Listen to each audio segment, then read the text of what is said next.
¿Qué tal? Buenas tardes. En nombre del Consejo de Protección de Niños, Niñas, Adolescentes y Adultos Vulnerables de la Diócesis de San Isidro, la Universidad de San Isidro, Doctor Plácido Marín, y el Centro de Espiritualidad Santa María, les doy la bienvenida a este programa de formación sobre prevención de abusos y generación de ambientes cuidados. En primer lugar, queremos agradecerles por esta muy buena participación en este curso, lo que demuestra que tenemos un gran interés por tener ambientes cuidados. Se han anotado 530 personas de varios lugares, no solo de nuestra diócesis, sino también de distintas diócesis del interior del país, e incluso se han anotado personas de otros países, lo cual estamos muy contentos. Así como los miembros del Consejo de Protección, consideramos de suma importancia la formación en estos temas para todos los que queremos estos ambientes cuidados en nuestras comunidades, en nuestros movimientos y en todos los espacios de los que formamos parte. Y por eso quisimos que este programa sea gratuito para poder facilitar la participación. Por eso queremos pedirles, dentro de las medidas de sus posibilidades, que participen de estos 4 miércoles en los que vamos a seguir encontrándonos. El encuentro de hoy va a constar de diferentes momentos, una primera parte de presentación y recorrido del Consejo de Protección y del Centro de Espiritualidad Santa María. Luego tendremos una exposición sobre el cuidado de las personas y un espacio de trabajo en pequeños grupos para luego regresar y volver a contestar a aquellas preguntas que ustedes vayan formulando. Pero previo a todo ello, nos va a dirigir unas palabras nuestro obispo, Monseñor Guillermo Caride. Buenas tardes a todos y a todas. Una alegría que se genere este espacio y una alegría la participación. El abordar la cultura del cuidado, en primer lugar, nos hace recordar que el cuidado es una expresión del amor, es una experiencia amorosa. Y el primero que, que nos cuida, porque nos ama, es Dios. Dios nos cuida.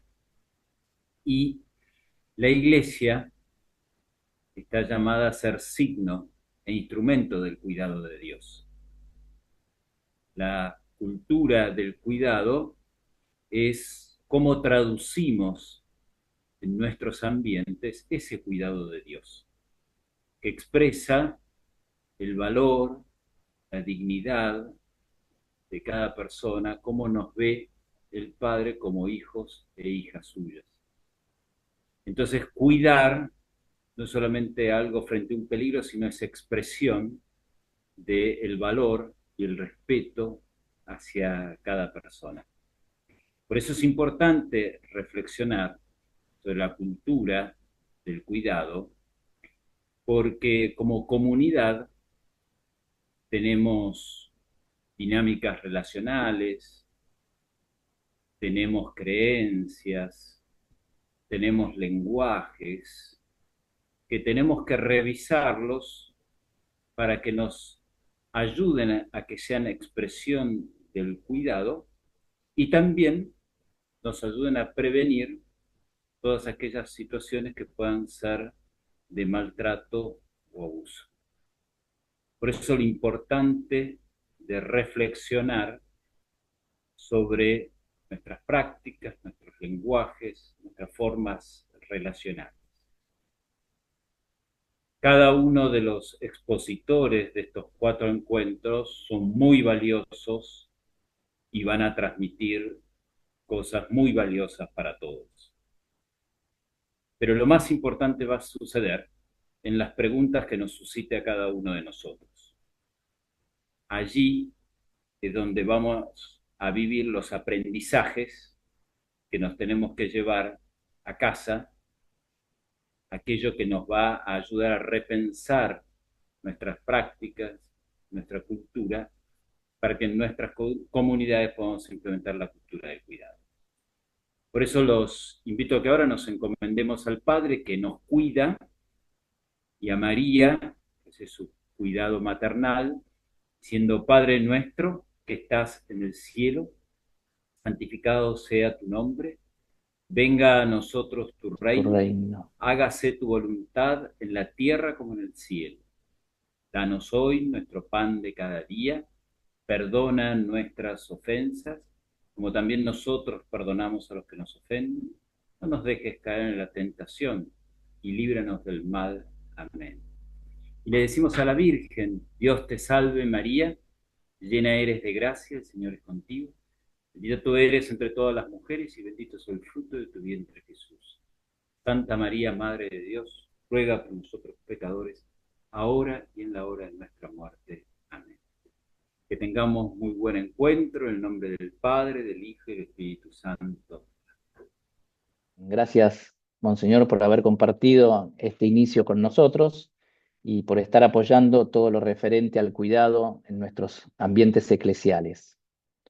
Pasando ahora a la primera parte, vamos a contar con la participación de Gabriela Poletti, religiosa, asistentes sociales misioneras, es directora de Trabajo Social de la Universidad de San Isidro y coordinadora del Consejo de Protección de Niños, Niñas, Adolescentes y Adultos Vulnerables de la Diócesis de San Isidro.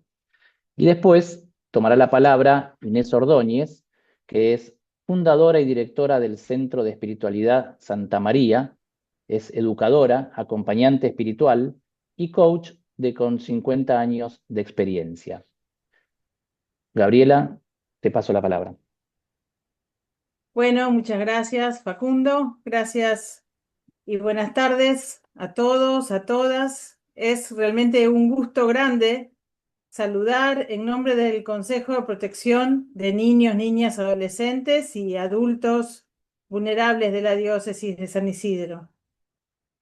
Me sumo a lo expresado recién, que esta convocatoria así tan amplia deja ver y refleja las ganas y la necesidad que tenemos individualmente y también en nuestras comunidades de conocer, de formarnos, de profundizar y de encontrar herramientas, sobre todo concretas y posibles, que nos permitan prevenir situaciones de abusos y actuar buscando generar ambientes cuidados.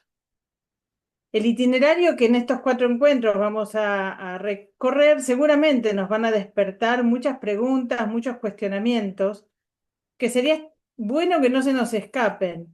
Entonces, la sugerencia es que cada uno pueda ir anotando aquellas ideas o preguntas, más allá de las que después salgan en el chat, porque también para nosotros, para el Consejo, va a ser un insumo para poder luego pensar otras formaciones, otras capacitaciones venideras, probablemente de menos cantidad de personas, para poder justamente profundizar, ¿no? Entonces sería muy, muy útil que esos cuestionamientos que nos vayan surgiendo, preguntas, comentarios, los vayamos anotando y luego, al final, vamos a encontrar la manera de que nos lo puedan hacer llegar para pensar, profundizar esta formación, ¿no?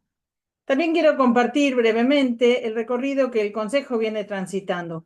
En el año 2019, el obispo Monseñor Ojea convocó a un grupo de personas, varones y mujeres, para conformar un equipo con el objetivo de plasmar la directiva que en ese momento el Papa Francisco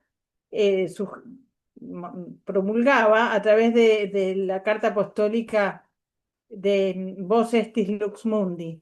Nuestro obispo en ese momento, Oscar Ojea, rápidamente nos convocó para comenzar a plasmar esta propuesta del Papa Francisco. Así empezamos en grupo a formarnos y a darle cuerpo a este consejo, que pasó por varios nombres hasta tener el nombre que tiene hoy día. La primera tarea fue, de manera participativa en la diócesis, elaborar el documento que se llama Criterios y Normas para el trato con niños, niñas, adolescentes y adultos vulnerables. Es decir, que desde el comienzo establecimos 2 grandes líneas de trabajo. Una está referida a la escucha, es decir, tener maneras accesibles para que quienes quieran expresar alguna situación de abuso que hayan vivido o alguna situación que referida a este tema pudieran hacerlo.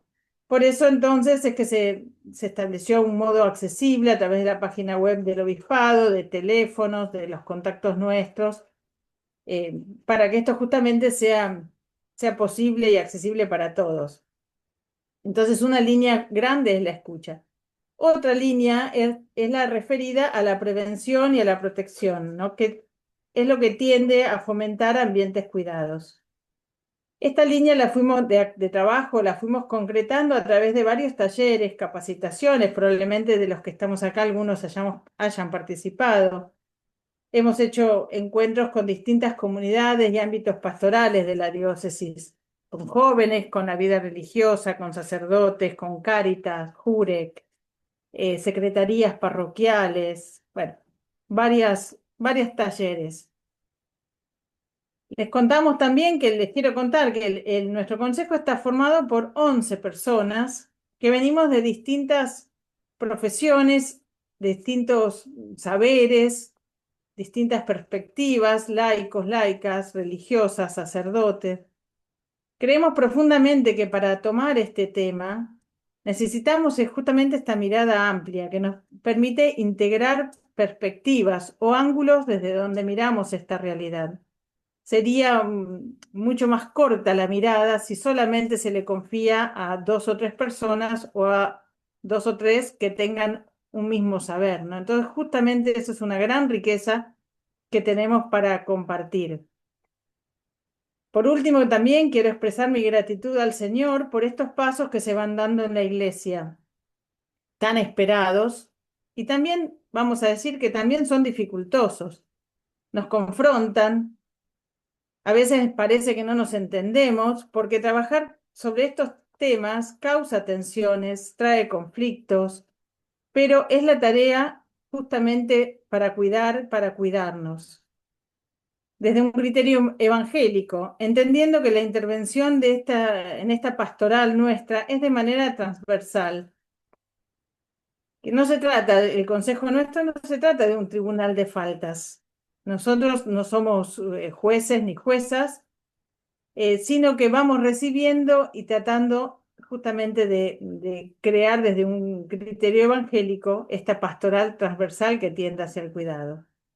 Es una pastoral novedosa en la Iglesia que necesita ser continuamente discernida en sus modos para seguir dando pasos que favorezcan a estos vínculos, no solamente espacios saludables, vínculos, o sea, el trato entre las personas, que sea saludable, que sea para la vida, que nos empuje a vivir mejor. Muchas veces, con esto termino, escuchamos decir, bueno, las cosas pasan y siguen pasando y nadie hace nada. A mí cuando escucho eso me interpela y me interpela mucho esto de decir, si nadie hace nada, ¿yo qué hago? ¿Yo qué aporto? ¿Me sumo a la queja estéril del nadie hace nada? O digo, bueno, algo, por supuesto que cada uno desde su responsabilidad, desde su alcance, ¿no? Pero la idea y la invitación es a salirnos de esa queja estéril y decir, bueno, ¿yo qué puedo hacer para generar ambientes cuidados? Creo que cada uno y cada una desde nuestro lugar algo podemos hacer, ¿no? También seguramente entre nosotros hay quienes llevan heridas vinculadas a este tema que hoy nos convoca. Que este espacio entonces pueda ser parte del camino que busca sanar, reparar y así quizás transformar tanto dolor en una misión compartida. Esto es nuestro deseo, el saludo y nuestro compromiso de todo el consejo, que yo soy la portavoz en este momento, pero es el deseo y el saludo de todo el consejo. Muchas gracias. Gracias, Gabriela. Inés. Gracias, Facundo. Gracias, Gabriela, y gracias, Monseñor. Para nosotros, como Centro de Espiritualidad Santa María, fue una alegría enorme poder colaborar y participar en este curso que de entrada nos entusiasmó mucho, porque venimos trabajando mucho desde el Centro de Espiritualidad con, bueno, cómo podemos colaborar en la iglesia con este cambio de mirada, de mentalidad, de pensamiento y de accionar y de todo. Y nuestro itinerario tiene una larga historia, pues nosotros empezando a hacer los estatutos, para que somos asociación de laicos, asociación privada de fieles, perdón, de fieles, no de laicos, pero con una amplia mayoría de laicos. Haciendo los estatutos, vivimos todo el cambio en el Vaticano, en el dicasterio, de cómo se miraban los estatutos, porque fue toda la época de los abusos. Entonces hubo un cambio de cómo tenían que estar presentados los estatutos. Y uno de los cambios es que tenía que estar incluido cómo se iba en la asociación, cómo se iba a tratar la vulnerabilidad, los lugares y a los más vulnerables. Entonces, tuvimos que formarnos para eso y tomamos contacto con la Gregoriana, hicimos un mutuo entendimiento, nos asociamos a con la Facultad de Psicología, que fue algo muy lindo porque fue la primera vez que el curso que estaba dando la Gregoriana sobre el compromiso en el cuidado, el safeguarding, en el cuidado en los espacios cuidados, y hicimos el curso en Buenos Aires y en Chile, con todo el material que nos daba la Gregoriana y pudiendo nosotros también revisarlo y aportar lo nuestro, fue muy, muy rico.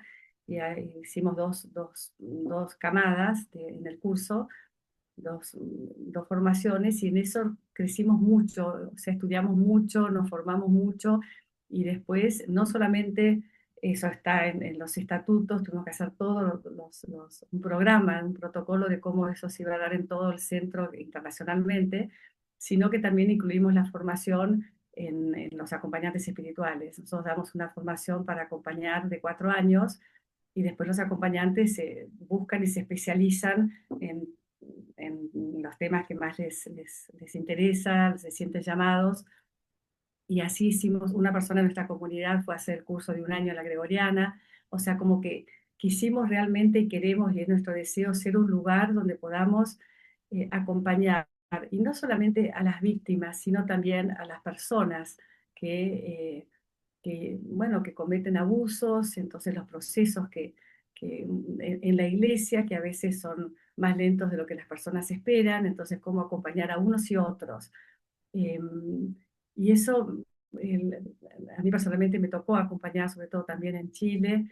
Y personalmente me siento muy llamada a acompañar a unos y otros, no solamente a las víctimas, sino a las personas que caen en eso, ¿no? O sea, como un llamado así de mirar qué nos pasa o qué nos ha pasado, y no solamente en lo que es los abusos que desató, que ocupó esta tolerancia cero en la iglesia, sino sobre todo todo tipo de abuso.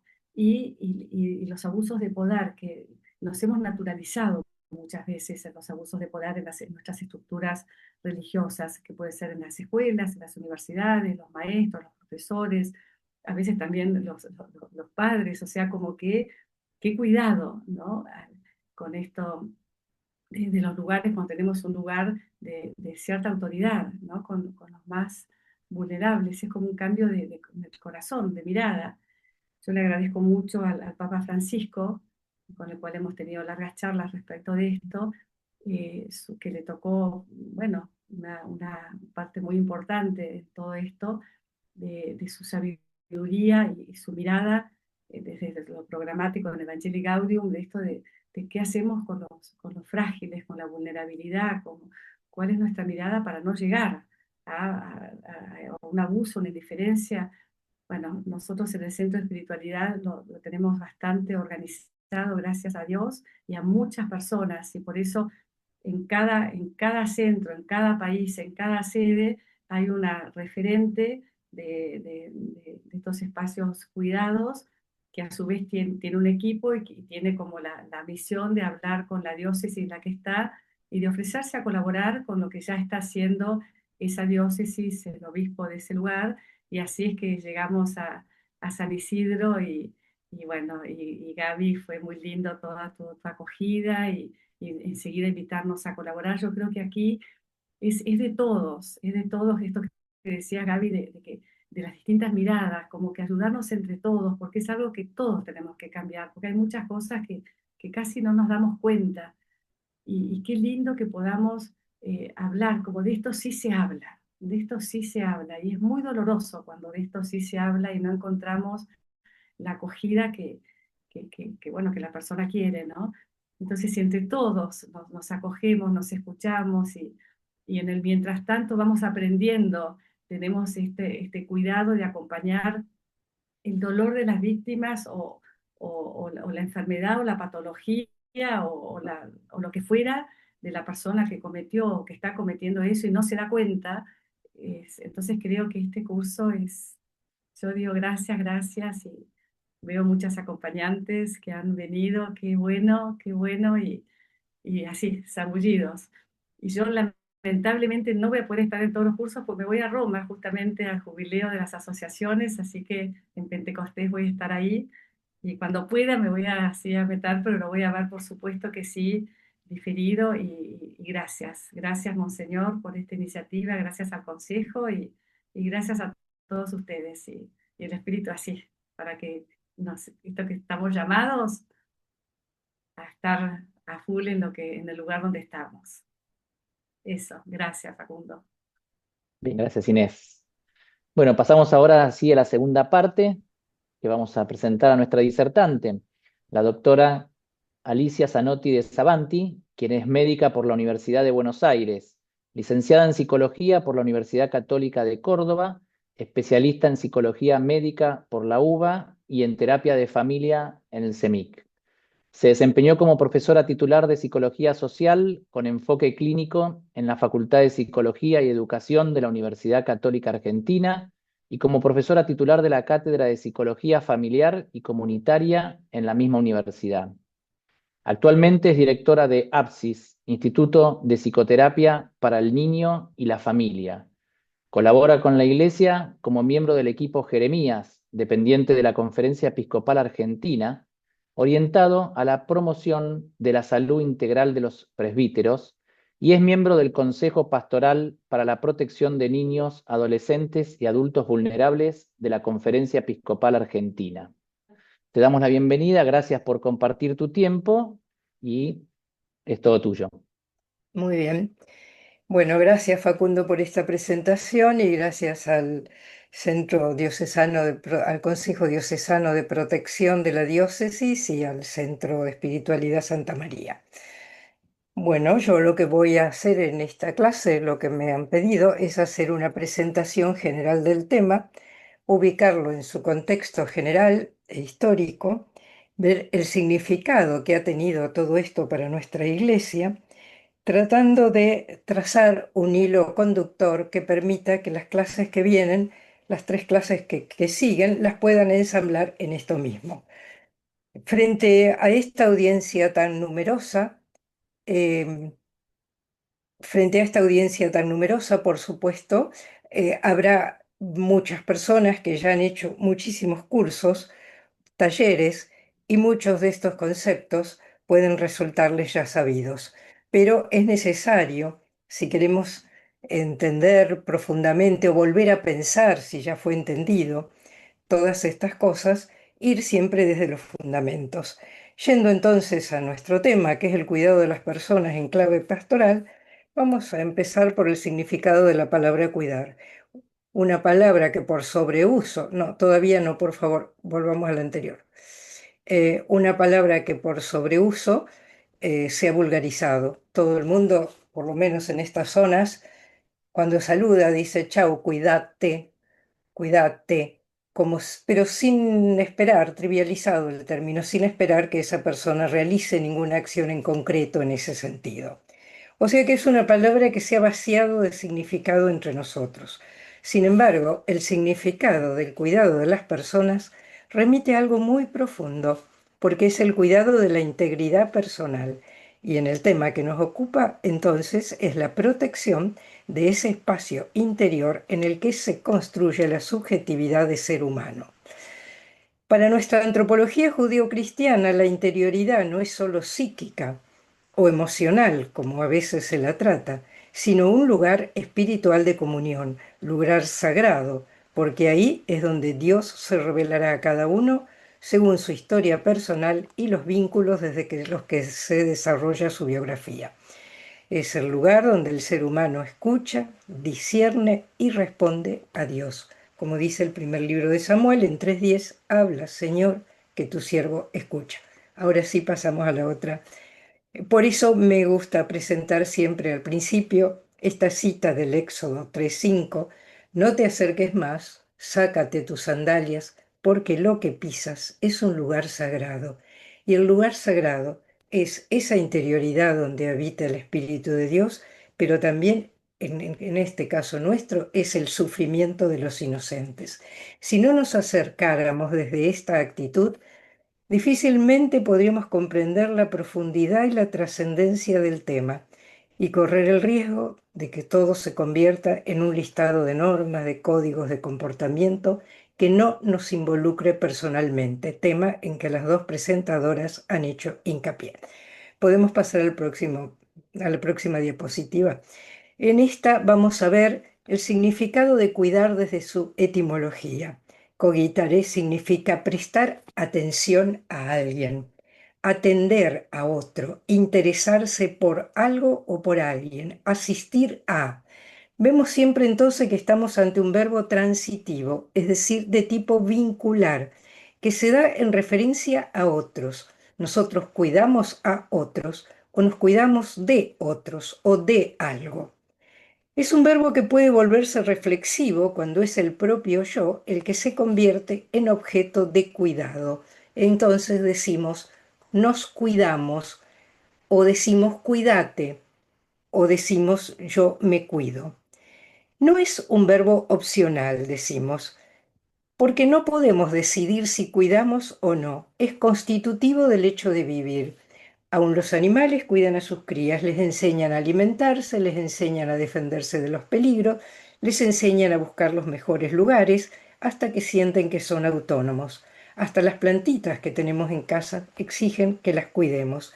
Quiere decir que el cuidar es algo que se vuelve esencial para la supervivencia de un organismo individual, vincular, familiar, social, institucional o espiritual. Todos sabemos que es necesario tanto cuidar las personas como cuidar los vínculos, como cuidar los lugares en que estamos. Y en el caso de las personas, ¿qué es lo que cuidamos?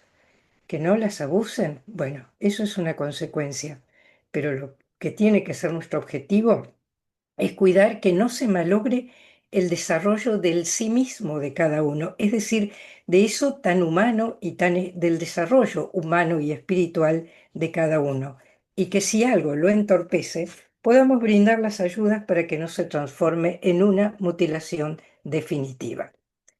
¿Y a quiénes cuidamos? En primer lugar, a las personas inmaduras, desde ya, a los niños, no hace falta explicarlo, a los jóvenes, pero también a aquellos limitados por algún problema. La necesidad de cuidar y ser cuidados tiene un fundamento teológico, es el espacio de la vulnerabilidad que nos hace criaturas. Por lo tanto, surge ante la toma de contacto con la fragilidad propia y el reconocimiento de que todos necesitamos de otros en algún momento. De ahí surge la percepción empática y compasiva que ilustra la parábola del buen samaritano. En términos éticos, hay una cita de Manuel Levinas que dice que la vivencia de la propia fragilidad reconocida en el otro es la que da lugar a la responsabilidad por el otro, lo cual nos llevaría a aquello de Caín y Abel: ¿soy yo el guardián de mi hermano? Sí, somos todos llamados a cuidarnos mutuamente. Dijimos que es un verbo transitivo que puede hacerse reflexivo cuando el objeto del cuidado es mi yo mismo. Pero para que esto ocurra es necesario que en el desarrollo de cada persona hayan existido personas cuidadoras, en primer lugar los padres, y si no han sido los padres quienes los hayan ayudado a crecer, sus educadores, que hayan tenido el respeto por ellos mismos y los hayan cuidado en función de su propio desarrollo personal, y no que voluntaria o involuntariamente se hayan servido de cada una de esas personas para sí mismos. Es decir, que hayan sido usados para alguna necesidad del otro. Esto hoy lo vemos mucho. Quiero tener un hijo. No hay pareja, no hay padre, no hay nada, pero quiero tener un hijo. Congelo óvulos para, por si algún día quiero tener un hijo. Lo digo no en parejas que están buscando un niño. Lo digo en el caso tan individual en que se plantea esto. Por eso no son buenos cuidadores los narcisistas, porque no ven al otro. Tampoco pueden ser buenos cuidadores los autoritarios, porque solo les interesa imponerse, o los que buscan cualquier otra cuestión que no tiene que ver con el cuidado de quien tienen que cuidar, sino que se antepone una necesidad propia.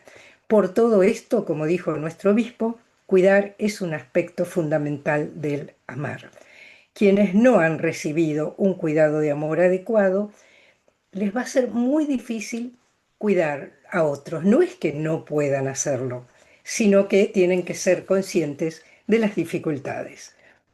Cuidar a las personas, entonces, como dijo Gaby, significa cuidar la cualidad de los vínculos que tenemos con ellas. Vamos a hablar ahora de cómo vamos del vínculo de uso al vínculo de abuso. Las vinculaciones de uso son, como dije, las que se aprovechan de la buena fe de otro para sacar ventajas y necesariamente llevan al abuso si la persona usada no puede pararlo. Es lo que vulgarmente decimos en la vida de todos los días: yo le di la mano y se tomó el codo. Ofrecí algo de buena fe y el otro trató de sacar ventajas para sí mismo de esto que yo le estoy ofreciendo. Si la persona reacciona de que está siendo usada y ya casi abusada por otro, puede pararlo. Esto se viralizó hace unos años en una entrevista que tuvo Beatriz Arlo en el programa, Beatriz Arlo ya fallecida ahora, en el programa 567, en una entrevista con Barone, el periodista, cuando él quiso manipular algo que ella estaba diciendo, y Beatriz Arlo se paró y le dijo: conmigo no.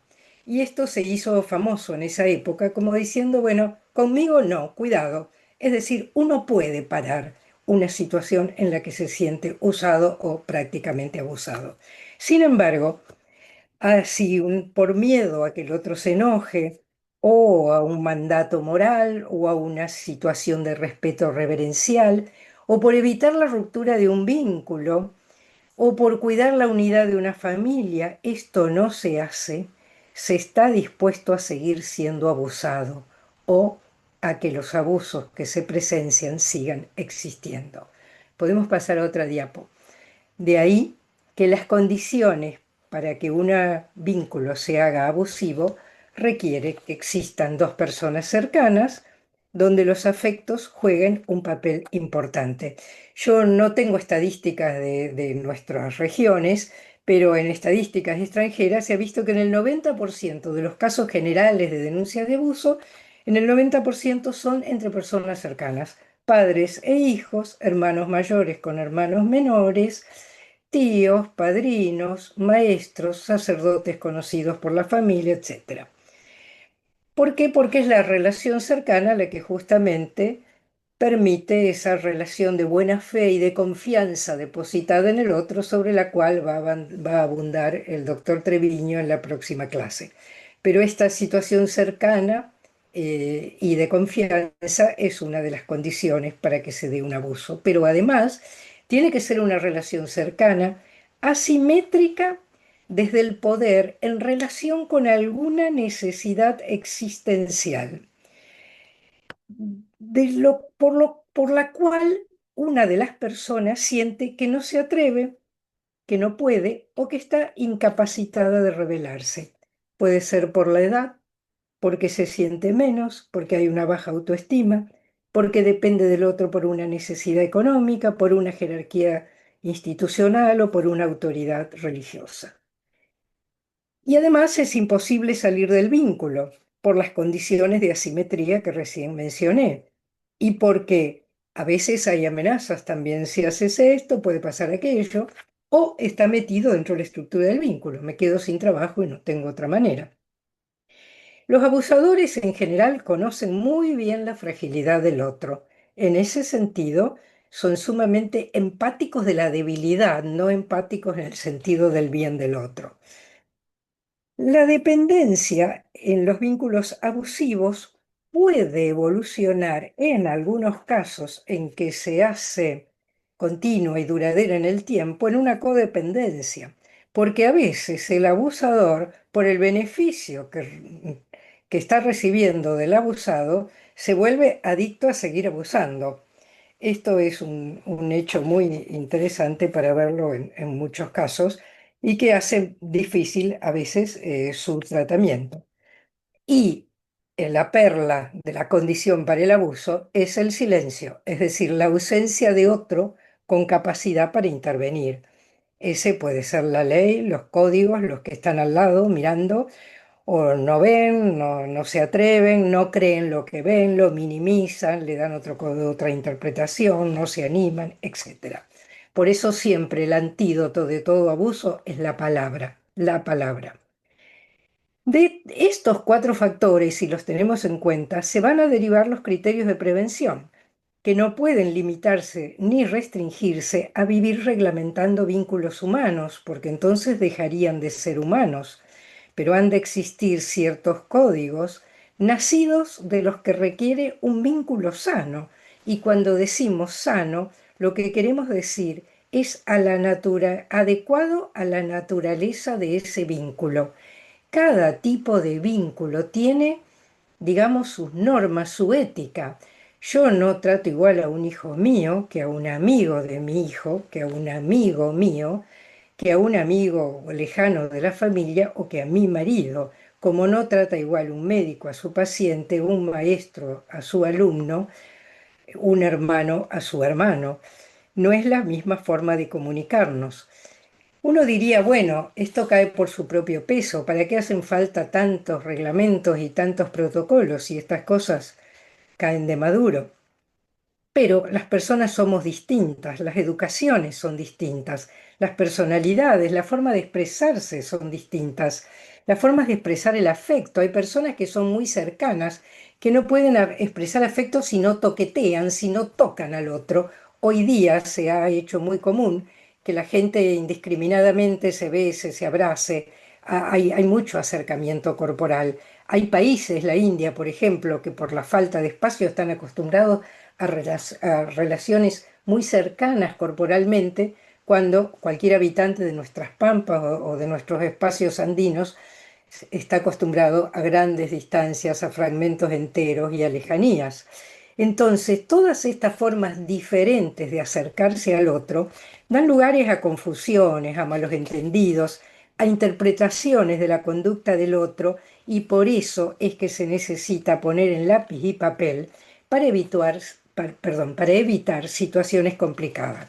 ¿Me gritó o no me gritó? ¿Me habló autoritariamente? No, no me habló autoritariamente. ¿Esta es mi forma de hablar? No, no es tu forma de hablar, etc. Todo esto lo van a ver en la 4ª clase, la que Inés, no la va a dar Inés, pero la que van a dar desde el Centro de Espiritualidad.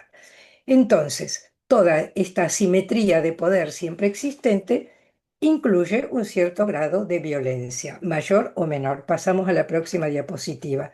Esa violencia, ese grado de violencia va a ser extrema en el caso de la violencia sexual que lleva a la violación, cuando ya hay una intimidación y la persona no puede hacer nada por defenderse. Pero esas son situaciones muy claras. En el medio hay una cantidad de cosas que conviene tener en cuenta.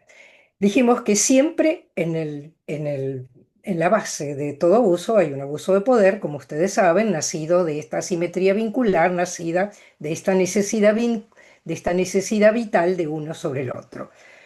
Y cuando ese poder se utiliza aprovechándose de una situación de autoridad, es el abuso de autoridad, cuando se realiza desde una persona con autoridad espiritual que utiliza argumentos religiosos para lograr algún tipo de poder sobre la conciencia del otro para un beneficio suyo, se trata de abuso de conciencia o abuso religioso, que ustedes escucharán en la 3ª clase. En los contextos eclesiales significa que el poder es ejercido por un miembro de la Iglesia que se vale de la estructura y el funcionamiento de la Iglesia para manipular la conciencia de otro o satisfacer algo personal. Cuando ese poder se utiliza para beneficios sexuales, tenemos el abuso sexual, que como saben todos puede ser con o sin contacto físico. Hoy día, con el auge de las vinculaciones virtuales por Internet, los abusos sexuales sin contacto concreto son los que realmente abundan en todo sentido, sin que deje de haber abusos sexuales con contacto, con penetración y con todas las variaciones que ustedes ya habrán escuchado en otras clases. Todas estas formas de abuso están relacionadas y hay un fluir permanente entre uno y otro, pero la cualidad es diferente, porque no es lo mismo abusar de una persona pagándole algo inadecuado que penetrar sexualmente el cuerpo del otro. En la penetración corporal, o no hace falta que sea penetración, en el manoseo, es decir, en la invasión del cuerpo, se ponen en funcionamiento una cantidad de reacciones de tipo fisiológicas, de excitaciones, incluso de placer, que hacen que la persona que está siendo victimizada llegue a plantearse una serie de cuestiones sobre sí misma que le van a dificultar muchísimo poder entender lo que está ocurriendo.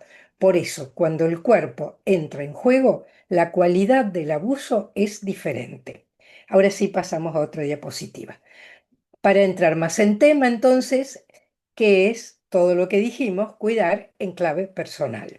Bueno, es hacerlo al modo de Jesús, el buen pastor, tomando la imagen de Juan 10:11. ¿Cuál es la imagen de Jesús, buen pastor, que nos interesa en este momento? Es que Jesús el buen pastor tiene una doble mirada. Cuida el rebaño, pero conoce a cada una de sus ovejas por su nombre, y ellas me conocen a mí, dice el Evangelio. Cuida el rebaño, pero no duda en buscar a la oveja perdida y cargarla sobre sus hombros. ¿Por qué nos interesa este enfoque? Porque conjuga lo personal con lo comunitario y no lo hace versus si atiendo la familia, no atiendo la comunidad. Si me intereso por la parroquia, no puedo interesarme por cada persona o al revés. Porque realmente es utópico pensar que uno puede pensar en una oveja sin el rebaño en el cual esta oveja ha configurado su modo de ser, de relacionarse y de comportarse. Como no podemos pensar en una persona y en los comportamientos que configuran su pertenencia a una determinada familia, diócesis, parroquia, comunidad, etc. Nosotros llevamos puestos los vínculos desde los cuales nos hemos formado, a los que pertenecemos y en los que estamos actuando en forma permanente. Por tanto, en un adulto, las conductas de cada uno siempre son responsabilidad de quien las actúa, pero van a tomar un significado desde el contexto en que ocurren. Y si no, piensen cómo estamos pensando en este momento cuestiones de género en relación a cómo se pensaban, digamos, no hace mucho tiempo, sino hará 60 años, 50 años. Piensen en la homosexualidad, piensen en el transexualismo, piensen que hacia mediados del siglo XX una mujer que a los 22 años no estaba casada y viendo qué hijos tenía cuando no tenía ya, era vista como ¿qué le pasa? ¿Por qué no te psicoanalizás? Eso yo lo he presenciado. Cuando hoy una chica a los 33 años empieza a pensar si congela los óvulos a ver si en algún momento quiere tener un hijo. Vuelvo a decir, estoy hablando del enfoque individual de la filiación, no un hijo como producto de una pareja, de un vínculo y de un amor, sino como algo que satisface una necesidad personal de un individuo. Es discutible, podemos discutirlo. Este enfoque nos obliga a mencionar el significado de las conductas abusivas en distintos contextos históricos, porque los abusos no se generaron en el siglo XX ni en el siglo XXI. Su práctica es tan vieja como la historia de la humanidad. Se ha practicado en todo el mundo y en todas las culturas, pero la actitud, como dijimos, ha sido diferente. Históricamente, las víctimas quedaban reducidas a personas a quienes les tocaba aguantar lo que les tocaba. Ni siquiera se las consideraba faltas graves o delitos, y tampoco estaban presentes en los códigos civiles ni canónicos, y si ocurrían en el ámbito privado no se consideraban de interés público. El dicho conocido es: los trapitos sucios se lavan en casa. Por otro lado, el paradigma cientificista del siglo XX nos brindaba un único modelo de salud y de enfermedad, y las personas que no se adecuaban a ese modelo se consideraban enfermas, desviadas o perversas. Sin embargo, la evolución de la misma investigación biológica y de las ciencias sociales nos mostró que, lejos de eso, en cada sociedad existió una representación social sobre lo que es la niñez, sobre lo que es la salud y la enfermedad, y por tanto lo que son las diferencias, las relaciones abusivas y interpretaciones diferentes. En épocas primitivas, los niños y las mujeres casi no eran seres dignos de atención. Los niños eran fuerza laboral, eran castigados. Los niños y mujeres durante muchos años en sociedades patriarcales fueron propiedad del padre patrón, que tenía todo tipo de derechos sobre ellos. Lo que hoy la evolución de la sociedad considera un abuso, en aquel momento era un derecho del hombre. La historia de la infancia, vista desde ese punto de vista, es una pesadilla de la que hemos despertado hace muy poco, porque siempre los niños estuvieron expuestos a muerte violenta, al abandono, a los golpes, al temor y a los abusos sexuales. Fíjense que recién en el siglo XIII aparece el concepto de niñez como una entidad a ser reconocida, y desde la sociedad civil, la Convención sobre los Derechos del Niño se dicta en 1989, es decir, prácticamente en 1990, prácticamente finalizando siglo XX. Posterior a la Segunda Guerra Mundial y posterior a la Declaración sobre los Derechos Humanos, que fue el 10 de diciembre de 1948, y la pediatría, como disciplina médica que se dedica a los niños, si bien se hacían diferencias desde el siglo XVIII, aparece como disciplina científica en el siglo XX recién. Antes de eso no había ni siquiera índices de laboratorio adecuados a los niños, porque el niño era un adulto en miniatura. Incluso en la psiquiatría, todo el tema de los abusos y de las conductas sexuales tuvo distinto tratamiento. Durante el siglo XX, tanto la pedofilia como el incesto entraban en el capítulo de las perversiones sexuales, pero en 1987, en el manual de diagnóstico, el DSM-R, se sustituye el término perversión por parafilia, que quiere decir una forma de ejercer la sexualidad distinta de la normal o la habitual en una sociedad. Fíjense cómo empieza a cambiar el criterio. Ya no se trata desde un paradigma a otro paradigma, sino de normas de uso. Y en los enfoques contemporáneos evitan por completo hacer juicio de valor sobre el tema y tratan de evaluar cada situación. Por eso, ante la pregunta que siempre aparece: pero son enfermos, pero son perversos, ¿qué pasa? Bueno, hay que evaluar cada situación. Esta es la respuesta actual. Por lo tanto, si vamos a hablar de abusos en ámbitos eclesiales, hemos de tener en cuenta estos aspectos y ser conscientes que tanto víctima como victimario pertenecen a la misma comunidad, y que también la Iglesia ha ido modificando su legislación canónica en función de lo que iba ocurriendo. Por tanto, queda claro que ciertos ambientes a los que pertenecen tanto víctima como victimario pueden crear vínculos agresivos, violentos o pacíficos, tranquilos y respetuosos, o si la organización es abusiva, no puede reconocer los signos del abuso individual. Con esto, cuidado, porque las dinámicas relacionales nunca determinan que algo ocurra, sino que facilitan que ciertas personas con determinadas características de personalidad se involucren en vínculos desde el lugar de víctimas o de victimarios o de terceros que no ven nada.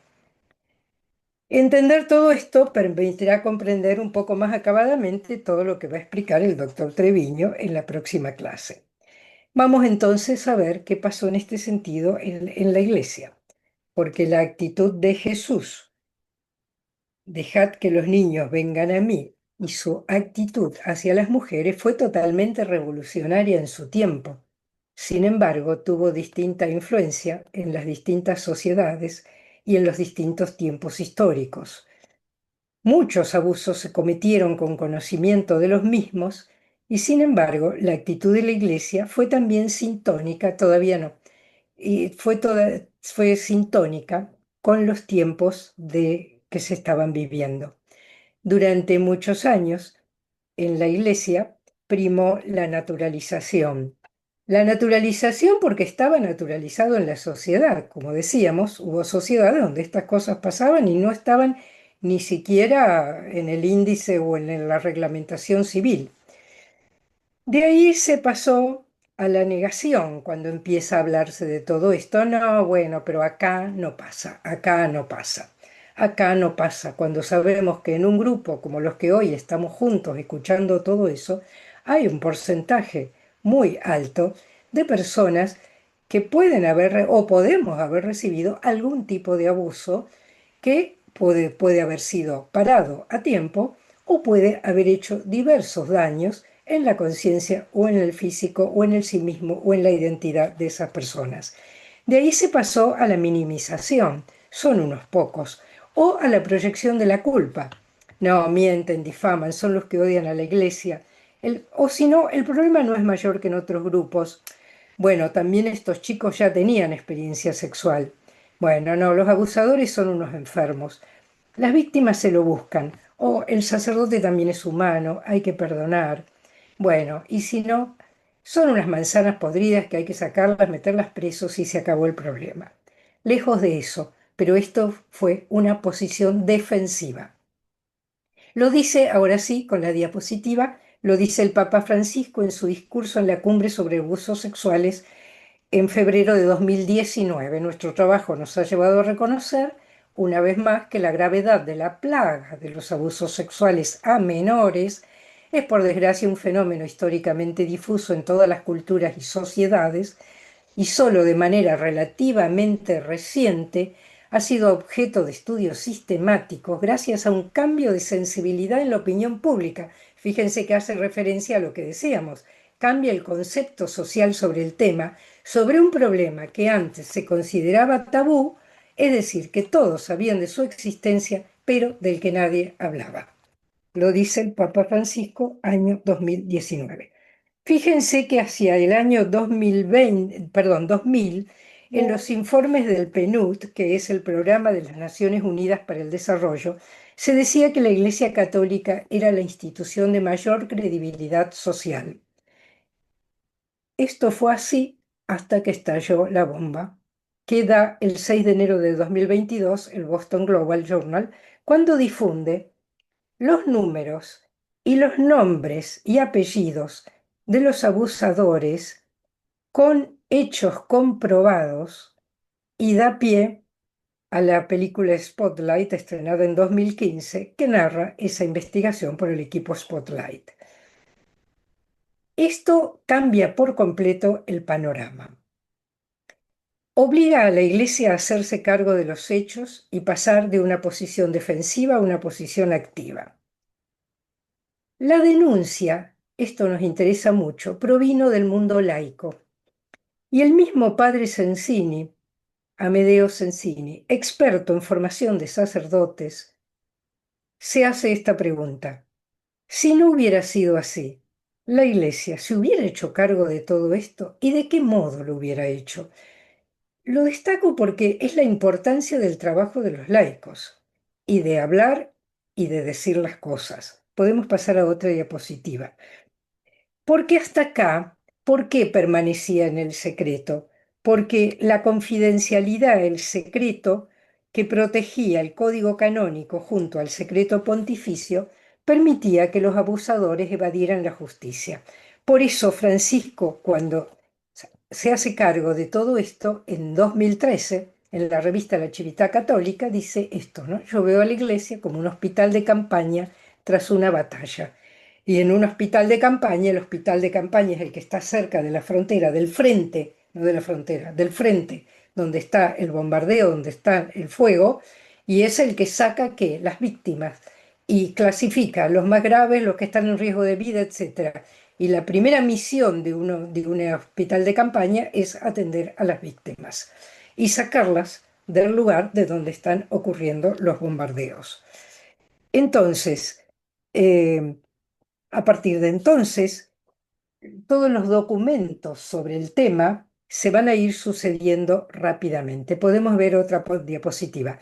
Ya en el año 1983, fíjense, bastante antes de los abusos de la denuncia del Boston Globe, el Código de Derecho Canónico, en reuniones postconciliares, declaraba el abuso sexual de menores cometido por clérigos como castigable y en el motu proprio Sacramentorum Santitatis Tutela, promulgado por Juan Pablo II en el año 2001, también anterior a la publicación de Spotlight, se lo condena como un delito inadmisible en la Iglesia Católica y da la edad de menor en 18 años.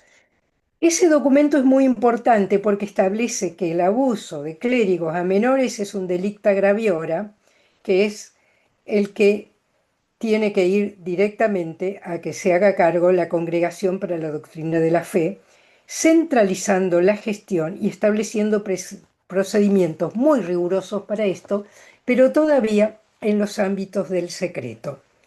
Ante el Estado público que toma los hechos, con la difusión del diario, los obispos de Dallas en el año 2022 se hacen cargo de las denuncias y ahí aparece por primera vez el término tolerancia cero. Esto no se va a tolerar más en la Iglesia. En 2010 Benedicto hace una carta para los católicos de Irlanda estableciendo nuevas normas, pero Benedicto ya enseguida renuncia, 3 años después renuncia y le entrega el problema a Francisco.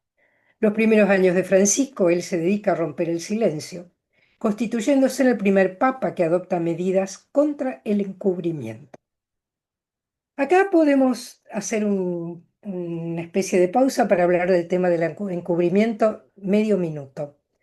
¿Por qué las primeras medidas y lo que van a ser luego las medidas más importantes son sobre el encubrimiento? Porque el encubrimiento lleva implícito el no reconocimiento del hecho. Y para una persona que ha sido golpeada, abusada en cualquiera de sus aspectos, al dolor y al tremendo sufrimiento del abuso se agrega el más profundo de todos, más grave diría yo que el que sufrió, que es el hecho de que no sea reconocido, que no sea creído, porque eso equivale a hacer una cruz por la persona y decirle, vos no existís, solo existimos nosotros, los que te escuchamos y te decimos que esto que decís no sirve. No, no, no es real, tenés que pensarlo, tenés que ver qué te pasó, tenés que ver vos. Ahí la persona siente que no existe y que no tiene salida. Siguiendo con los documentos, en el año 2016, el Papa Francisco da un motu proprio, como una madre amorévole, como una madre amorosa, donde pone el foco en la responsabilidad ahora de los obispos y la destitución cuando encubren uno de estos hechos, y crea la Comisión Pontificia para la Protección de Menores y Adultos Vulnerables, que fue presidida por el padre Zollner, después renunció y ahora está el padre Luis Manuel Alí Herrera. Desde ahí es que salen todas las reglamentaciones de las que hablaron Gaby e Inés. Y también regula la destitución de superiores de congregaciones religiosas por negligencia grave y actualiza la Ratio Fundamentalis, que es el manual de formación para sacerdotes en seminarios. Pero en 2018 ocurre un hecho fundamental. El problema de los abusos en Chile con la errónea intervención que tiene Francisco por falta de información en la defensa de lo que plantea el obispo de Osorno, Juan Barros, en los actos de Caradima. Cuando el Papa investiga más a fondo, reconoce su error, pide perdón y declara que ha ocurrido en él una conversión. Y si hasta ahí las decisiones eran claras pero prudentes, a partir de la escucha de lo que ahí sucedió, su actitud ya es radical. Escribe una carta al pueblo de Dios que peregrina en Chile en 2019 y da el otro motu propio al que se refirió Gaby, que es Vos est lux mundi. Ustedes son la luz del mundo, que es el documento decisivo sobre el tema.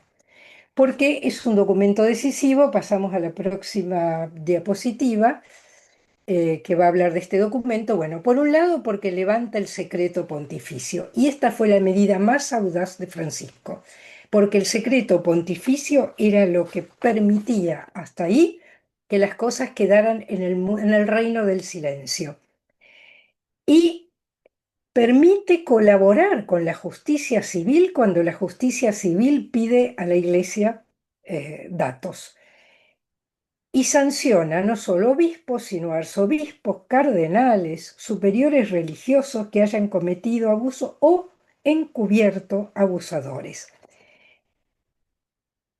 Define el concepto de abusos no sexuales que mencionamos rápidamente: autoridad, conciencia, abusos religiosos, abusos emocionales, psicológicos, etcétera, pero acá nos interesan de autoridad, de conciencia y religioso.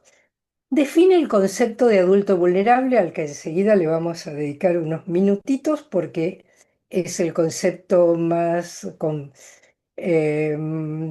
dado a interpretaciones y que más conflictos ha creado. Y agiliza el procedimiento de las denuncias, es lo que explicó Gaby, que en junio de 2020 todas las diócesis tenían que tener todos los procedimientos listos y además que por favor sean rápidos y que no estén años en cada cosa, y extiende las normas a laicos que están en funciones eclesiales. Les dije que el tema del adulto vulnerable había hecho gran revuelo. ¿Por qué? Porque todos los involucrados en este tema, es un término confuso, no está claro, porque no viene del ámbito jurídico. Entonces todos los abogados canonistas empezaron a decir: ¿y qué es esto de vulnerable? La vulnerabilidad es un lugar teológico que nos une a todos, todos somos vulnerables. ¿Qué quiere decir que esté en el código esto de persona vulnerable? Que es un concepto usado en algunos estados de Estados Unidos, pero que no tenía hasta acá nada que ver con el código canónico. Si vamos a la definición concreta de lo que es vulnerabilidad, pasamos a otra diapositiva.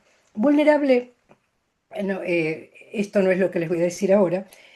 Vulnerable es toda persona que por enfermedad, deficiencia física o psíquica, o privación de la libertad personal, aunque sea ocasionalmente, ve limitada su capacidad de comprender, querer o resistir el abuso. Acá la palabra clave es aunque sea ocasionalmente. ¿Por qué? Porque nos pone frente al abuso situacional, aquel en el cual una persona que es autónoma en todos los ámbitos de su vida, en un determinado momento, porque está en una relación de dependencia, cada uno de nosotros, cuando está ante un médico asustado de una enfermedad, está en estado vulnerable. Un alumno con su maestro, cada persona que está en situación de dependencia terapéutica, espiritual, laboral, está en una situación de vulnerabilidad respecto a aquel que tiene una posibilidad de decisión. Y porque hay vulnerabilidades claras, como en los casos de deficiencias de cualquier tipo, pero hay otras menos evidentes: las psicológicas, las espirituales, las sociales, las económicas. Y obviamente que cuando se trata de llevar a un juicio una vulnerabilidad espiritual o emocional o psicológica, las cosas no son tan claras como cuando es una denuncia de abuso sexual, donde hay signos objetivos que la gente dedicada a legales sabe exactamente cuáles son, y los que reciben las denuncias también.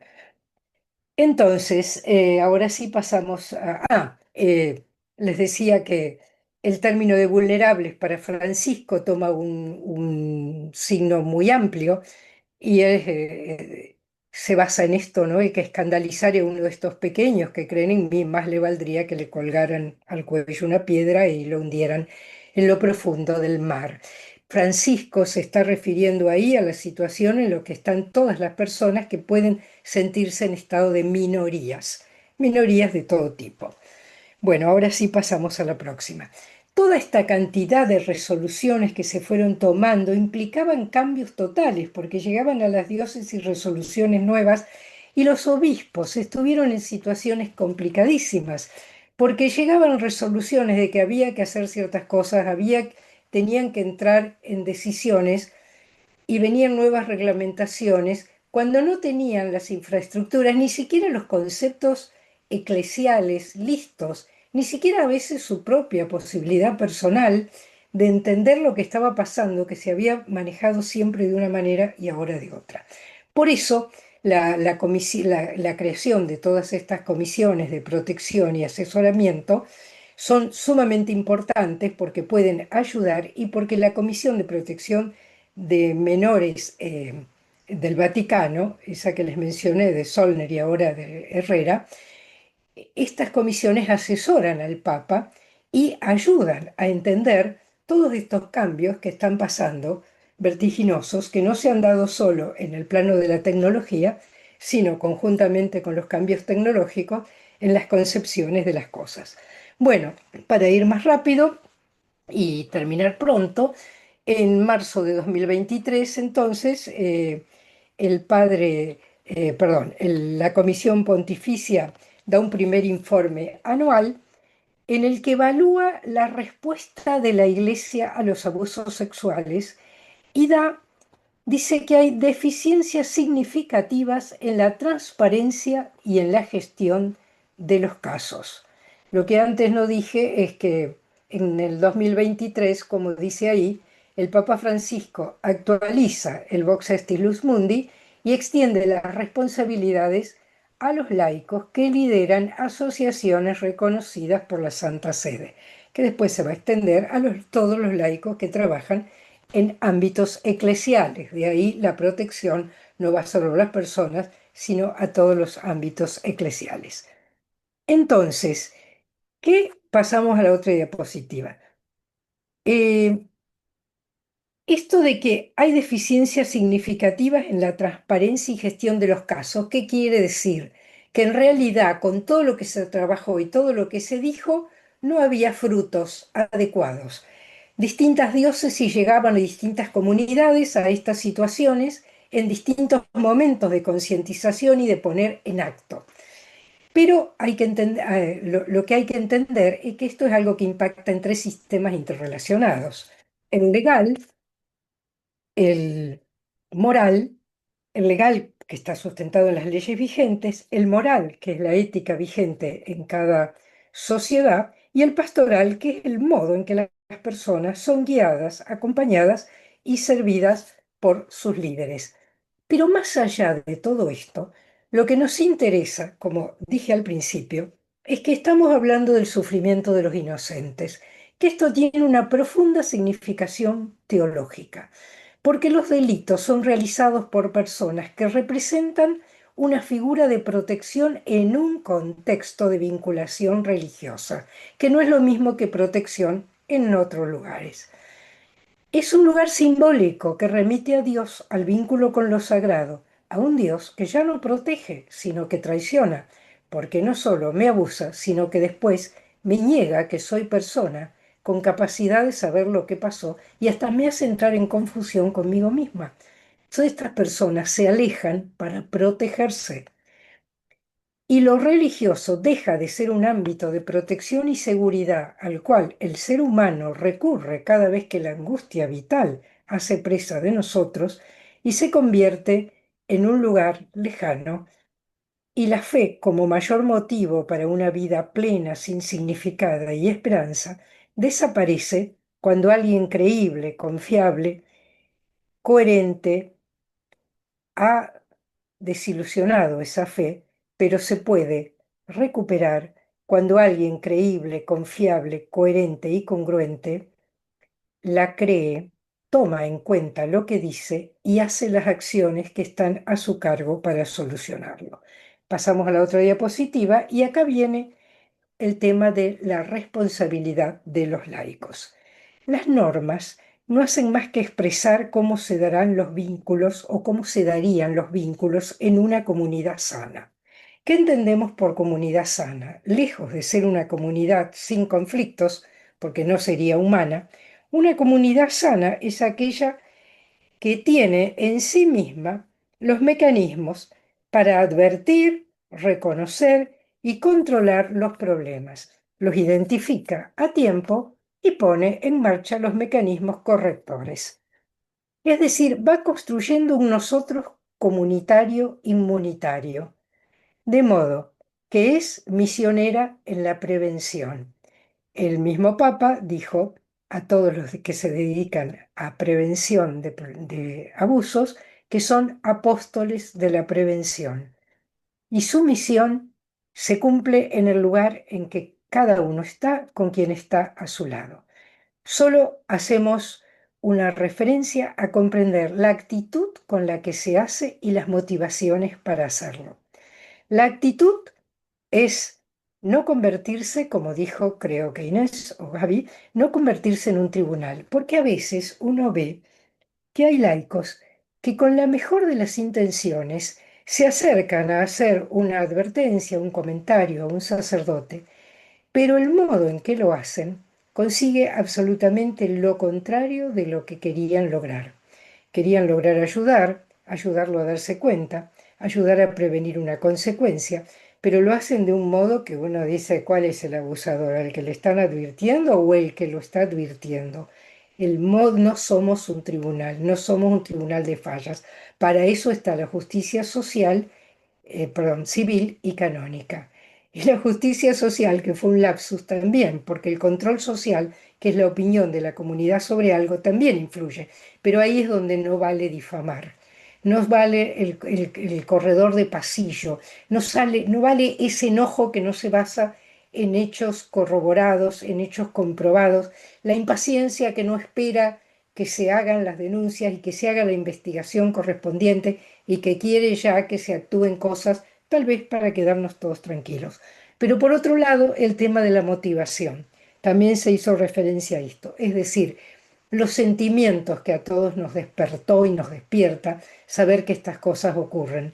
Sentimientos que van por todo: ira, vergüenza, indignación, a veces deseos de venganza, repudio a los sacerdotes y todas las víctimas secundarias, que son los creyentes, y los buenos y santos sacerdotes que siguen llevando sobre sus hombros la crisis de la Iglesia, tienen que soportar todo este tipo de vituperios, difamaciones, insultos en la calle, etc.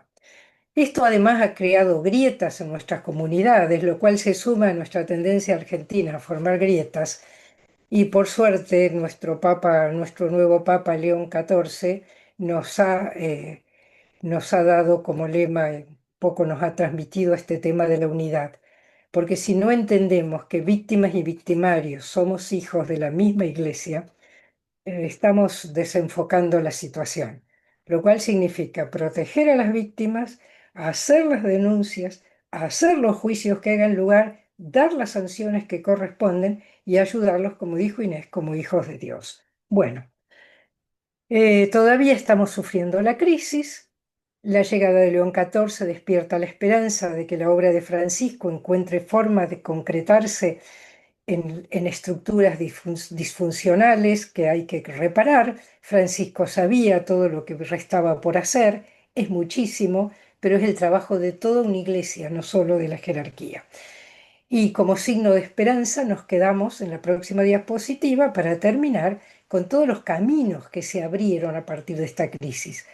La más importante para mí es que obligó a la iglesia a mirarse a sí misma. Importantísimo, como ocurre con cada uno de nosotros cuando nos miramos hacia adentro. Por otro lado, identificó abusos de poder, autoridad y conciencia y tuvo una influencia decisiva en que salieran a la luz los abusos intrafamiliares y los abusos sociales. Es increíble la cantidad de personas que hoy en día, hablando, reconocen que fueron abusadas y en casas de familia y de familias muy dignas. Iluminó entonces a los abusos de la sociedad y visibilizó los abusos intrafamiliares. Profundizó los procesos formativos sacerdotales, tanto en formación inicial como en formación permanente, que es toda una novedad, ¿no? La formación permanente con su ratio fundamentalis adecuada. Posibilitó a los laicos crecer en una fe más madura, sin proyectar cosas mágicas sobre el sacerdote, sino realmente desde el rol y la función y la función sacramental incluso que el sacerdote tiene, pero no magia, idealizaciones y utopías. Y estimuló a comprometerse en una iglesia de ojos abiertos, misionera y sinodal. Muchas gracias. Gracias, Alicia. Ahora nos vamos a organizar en grupos de 4 personas, los vamos a ir dirigiendo. En esos grupos les pedimos que se presenten brevemente, que compartan su nombre, de dónde son, qué participación eclesial tienen y además que charlen un poquito sobre comentarios, reflexiones o qué les dejó esta charla que nos dio Alicia. Bueno, empezamos, Alicia, con las preguntas. Sí. Bueno, yendo a las preguntas. A las preguntas en general, como pasa siempre cuando es así y no presencial, que no hay tanta posibilidad del vínculo personal, son bastante generales y algunas son difíciles de responder concretamente, como se pide a veces. Las voy a ir leyendo una por una y dando la respuesta que se pueda, y si el que preguntó quiere decir algo, escucho lo que comente. Hay una que dice: ¿es cierto que un abusador sexual no se cura? ¿Por qué esto ayuda o no a una víctima de abuso sexual? ¿Qué hacer cuando la justicia deja libres a los abusadores y esto no ayuda a sanar al abusado y mucho menos al abusador? Bueno, yo diría que la primera respuesta, bueno, la que puedo contestar bien concretamente, es la primera. ¿Es cierto que un abusador sexual no se cura? Muy bien, es una pregunta delicada, exige una evaluación personal sumamente detallada y estricta, porque todo depende en qué tipo de personalidad y en qué situación, con qué características se dio el abuso que se está presentando. Una cosa es una situación de abuso. También los abusos tienen distinta gravedad en sí mismos. Por supuesto que no era el tema de hoy entrar en eso, porque es un tema del derecho, tanto del derecho canónico como del derecho civil. Ahora, desde el punto de vista que me compete, que sería el terapéutico, para ir concretamente a la pregunta, si se trata de un abusador como los que salen en los diarios que abusaron 50 chicos durante 10 años, los casos que todos conocemos porque son de amplia divulgación, un abusador así muy difícil que se cure, diría que no. De ahí, en el otro extremo, tendríamos una personalidad inestable o con alguna situación X que lo llevó en determinado momento a una situación de inestabilidad emocional y hubo una situación abusiva, no grave, leve, en un momento que no ocurrió nunca más y que el abusador reconoció que pasó, eso sí se cura. Por ejemplo, en la terapéutica de consultorio, muchas veces tenemos familias en las que hubo abusos. Bueno, si el que cometió el abuso está dispuesto, como muchas veces pasa, lo reconoce, está dispuesto a hacer un perdón sincero con la persona que fue abusada y reconstruir el vínculo, y la persona abusada no quedó dañada en extremo y puede acceder a tener una situación revincular con él, hemos tenido respuestas muy buenas y muy positivas a nivel, por ejemplo, de abusos intrafamiliares. También existen otros extremos donde de esto nunca se pudo hablar y el abusador jamás lo reconoció y siguió por la vida tan contento como siempre. Por supuesto que esa persona no tiene ninguna posibilidad de cambiar nada. O sea, la respuesta es: el que comete abusos sexuales, casi diríamos en forma continua, planeadamente, intencionadamente, estudiando a su víctima, buscando los lugares y haciéndolo, adquiere un hábito que probablemente no tenga solución en el sentido de curación. Pero ¿qué solución hay?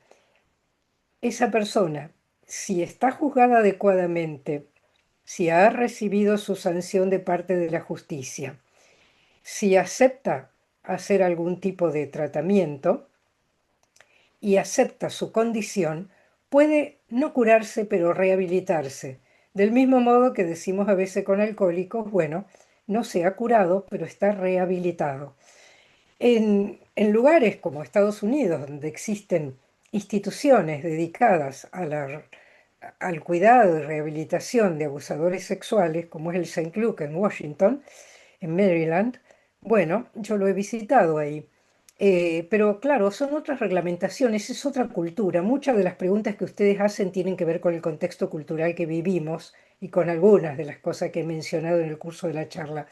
Porque allá, bueno, los hacen un tratamiento, pero no salen, se tienen que quedar internados durante meses, haciendo tratamientos muy integrales. En el momento, integrales quiere decir físicos, psicológicos y espirituales. Cuando salen de la clínica tienen que firmar un compromiso por el cual tienen que volver a la clínica cada periodo, en periodos muy cortos y después cada vez un poco más largos.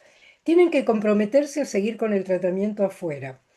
Los terapeutas se tienen que poner en contacto con la clínica y toda la familia tiene que colaborar en saber y si va a vivir en una nueva comunidad, él mismo tiene que plantear que él está sancionado por tal cosa y que determinados cargos canónicos o civiles no puede tomarlos. Es decir, ese es un abusador que ha cumplido su sentencia, que ha cumplido su tratamiento y que se hace cargo de lo que pasa y lo presenta él mismo.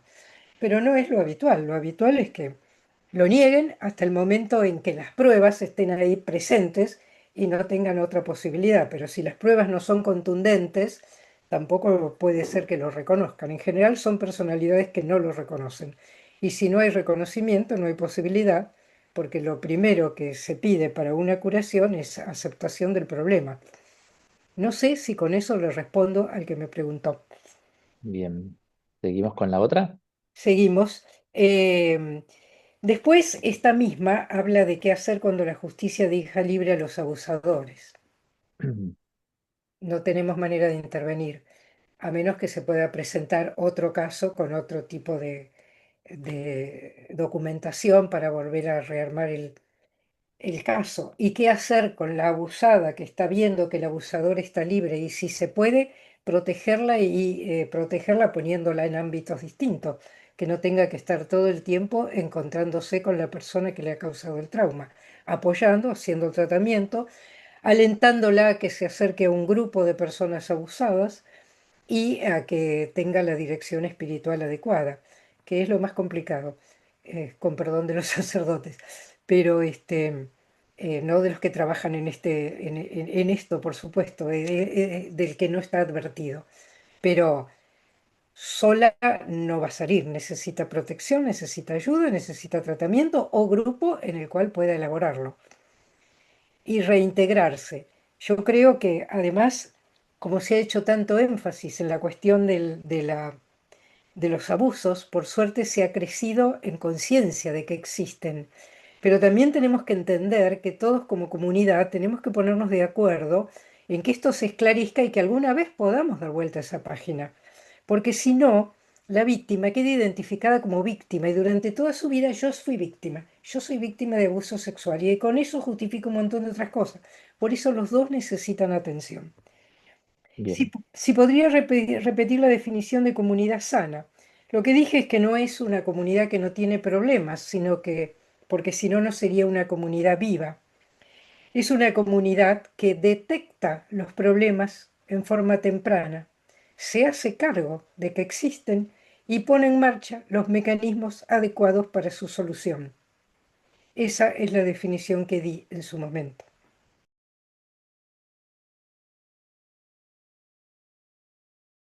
Quisiera saber qué sucede cuando la abusada es declarada adulta cronológicamente, pero no lo es madurativamente. Bueno, yo diría que es un problema de los abogados canonistas y civiles, porque ahí habrá que demostrar que no hay madurez emocional y ver si entra dentro del concepto de adulto vulnerable, si situacionalmente estaba en situación de vulnerabilidad, pero eso necesariamente tiene que pasar por determinar el grado de inmadurez emocional y lo que hablando mientras ustedes no estaban con el Consejo de Protección, lo que todos insistimos y el Consejo insiste mucho, en que no hagan chimentología, que haya documentación de las cosas, es decir, que se presenten las pruebas, los testimonios, lo que vieron o lo que saben documentado, porque tener claridad de lo que pasa es lo único que permite que las cosas puedan funcionar como se debe. Después, ¿cómo podemos identificar signos tempranos de abuso en contextos pastorales cuando hay relaciones de confianza y asimetría? Bueno, esto hace relación a todo lo que es la relación sobre todo con jóvenes, también con adultos vulnerables, pero sobre todo con jóvenes y con niños. Ahí hay muchos signos. Uno diría, bueno, si la persona que está ahí viendo todo esto nota cosas que le llaman la atención, por favor, primero esclarezcalas en sí mismo conversando con alguien confiable y después veamos lo que está viendo. En general, los signos tempranos, cuando se va a ir planteando una relación abusiva, es una relación de extrema cercanía y confianza, por ejemplo, entre un sacerdote y un niño. Esto se ve en casi todas las películas que hemos visto sobre este tema. Es una relación cercana donde están más tiempo juntos, el sacerdote está más tiempo junto con este chico que con otros chicos, el chico, ejemplos que me vienen a la cabeza, prefiere un sábado a la noche ir a ver videos con el padre cura, a su casa que salir con los amigos, por ejemplo. Por otro lado, un joven o un chico que empieza a recibir privilegios, regalos de parte de un sacerdote o de un catequista o de un maestro un poco especial en un contexto católico. Es decir, toda situación que, como intenté decir, se desvía de la ética del vínculo que está determinado por la cualidad del vínculo. Eh, y tiene mucho que ver con si el potencial abusador es una persona que tiene amigos, que tiene una relación sana con la comunidad. Pero cuando hay una sospecha de ese tipo, lo mejor es intervenir en forma serena, tranquila, no invasiva y tratar de ver qué pasa ahí, conversar con uno y con otro. Pero hay muchas disposiciones que se han dado en ese sentido para que existan posibilidades de que no se den, que no se dé ocasión de este tipo de situaciones, que es lo que se trata en el Consejo de Prevención, que no haya ocasión. Después Bien. preguntaron, ¿qué desafíos concretos enfrenta la Iglesia hoy al implementar la normativa Voce Mundi a nivel local? Conversamos con el Consejo mientras ustedes no estaban.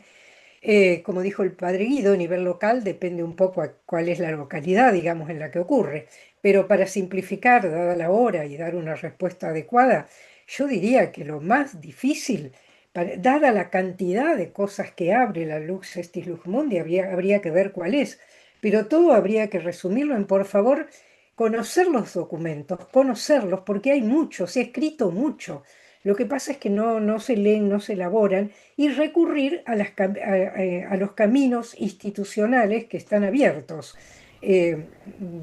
Proponían desde el Consejo dejar en este mismo grupo el link acá en San Isidro de cuál es el teléfono, la dirección del lugar donde ante cualquier problema tengan que comunicarse, de manera, porque el mayor problema es que no se cumplen los protocolos como se deben y que la gente no se acerca a hacer las denuncias. No las hace mal, se quedan, como decimos, en el corrillo del pasillo o en discusiones de mesa, pero no se llega al lugar donde hay que llegar.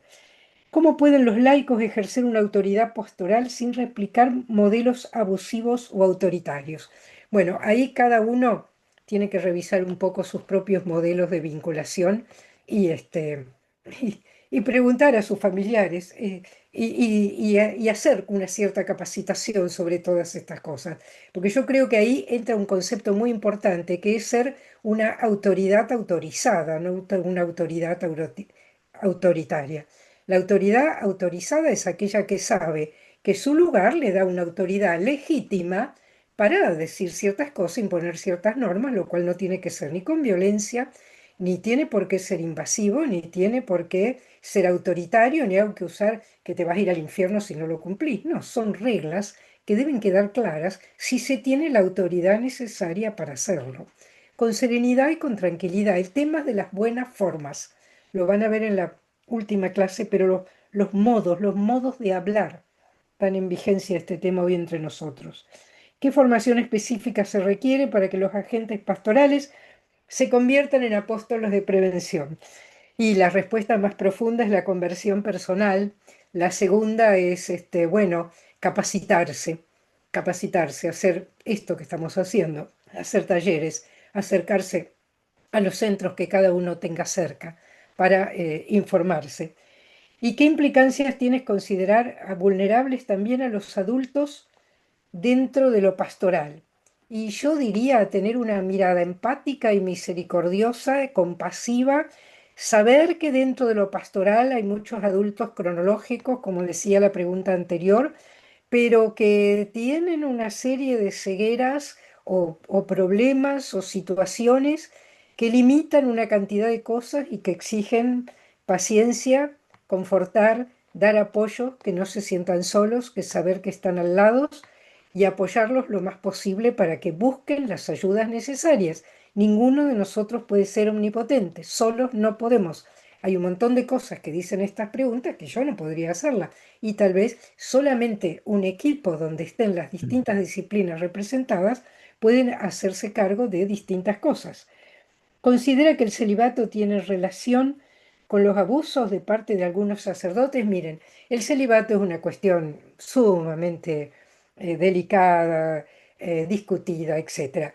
Es un factor que podría favorecer en determinadas personalidades, pero tiene que tener una personalidad de abusador, porque un célibe sano, si alguna vez tiene una falta al celibato, no lo va a hacer abusando a un niño. Esto hay que tenerlo clarísimo. El abusador sexual de un niño o de una persona claramente vulnerable es un delincuente. Una persona sana no busca un niño para un jovencito para satisfacerse sexualmente. Entonces, no es el celibato. El celibato puede ser en una personalidad predispuesta, como yo decía, una determinada comunidad en una determinada personalidad, puede dar ocasión de que la inestabilidad emocional sea más fuerte y entonces tenga más predisposición. Pero no es el celibato, si no, no habría abusos intrafamiliares. Y la cifra de abusos intrafamiliares es escandalosa. Yo no quiero dar ninguna porque no la tengo con certeza, pero es muy alta. Bueno, preguntas no hay Bien, más y hemos llegado a las 8:30, pasadas 3 minutos. bien. Gracias, Alicia. Bueno, como decía Alicia, llegamos al final de este primer encuentro. Te damos gracias a vos, Alicia, por compartir tus conocimientos con nosotros y por tu presencia. Y a todos ustedes los esperamos el próximo miércoles 4 de junio a las 18:30 horas, Argentina, con la próxima charla que nos va a dar el profesor Daniel Portillo Treviso, entre la confianza y el abuso de poder, tensiones y desafíos. Así que nos vemos entonces, si Dios quiere, el próximo miércoles a las 18:30 horas. Gracias. Gracias.